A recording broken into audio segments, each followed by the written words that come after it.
বাগেরহাটের রামপালে ভয়াবহ সড়ক দুর্ঘটনায় প্রাণ গেছে ১৪ জনের। তাদের মধ্যে ১৩ জনই স্থানীয় বিএনপি নেতার স্বজন আর পরিবারের সদস্য। মোংলায় ওই বাড়িতে এখন শুধুই শোকের মাতম। বিয়ে বাড়িতে বৌভাতের বদলে চলছে দাফনের প্রস্তুতি। কথা ছিল সন্ধ্যা নামার আগেই নববধূ নিয়ে বাড়ি ফেরার। স্বজন আর প্রতিবেশীরা ছিলেন বধূবরণের অপেক্ষায়। সেই অপেক্ষা আর শেষ হলো না। পরপারে পাড়ি জমিয়েছেন বর বউ সহ মাইক্রোবাসে থাকা সবাই। বৌভাতের আয়োজনের বদলে এখন সারি সারি লাশের খাটিয়া, অপেক্ষা দাফনের।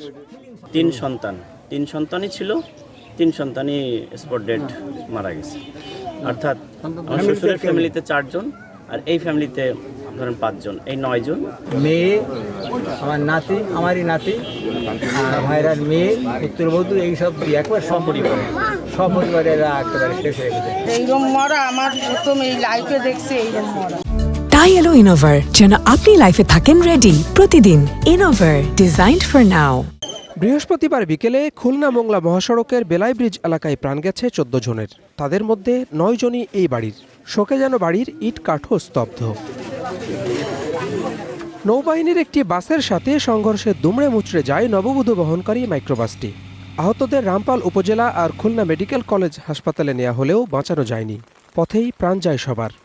আমি সর্বপ্রথমই আইছি, দেখলাম আমি তো রাস্তা পারে যে দুটো গাড়ি আর কি, ওই মাইক্রোটা ওই নৌবাহিনী গাড়ির তলে ঢুকে দিয়েছে, আর একটা মহিলা ওই কাজের গিলাস ভাঙিয়ে পিছনে বাইরে বেড়ে গেলি, তখন মহিলাটারে আমরা আর কি তাড়াতাড়ি ধরে নৌবাহিনীর ক্যাম্পে আর কি তারে পাঠা দেওয়া হয়েছে।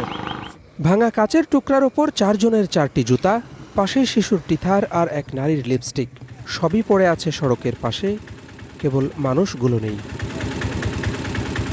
Desk report, star news.